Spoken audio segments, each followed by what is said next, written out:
Wazazi wengi wamekuwa wakipitia changamoto kubwa sana kwa watoto ambayo ni watoto kuwa na uwezo mdogo katika kujifunza, yani slow learners, wanajifunza taratibu sana. Na hili limekuwa ni wimbi kubwa ambalo limeongezeka hivi karibuni la watoto ambao uwezo wao kiakili ni mdogo sana. Sasa jamii bado inalichukulia kawaida hili swala lakini leo nataka nikubie siri kidogo.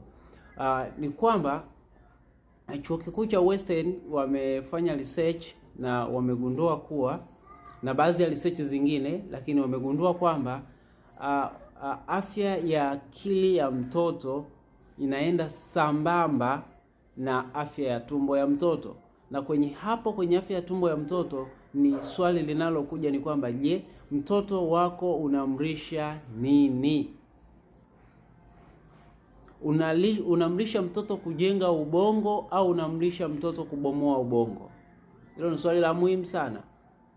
Kwa ni muhimu tuzingatie, kwa sababu intelligence starts in the gut. Kwa ni muhimu sana kutambua hilo. Karibuni sana katika kituo chetu DNS Neuro Rehab Care kinachopatikana jijini Dar es Salaam, Gongo la Mboto. Na kwa namba, ukitaka kutupata tupigie simu kwa namba 0621 360 117. Asanteni sana.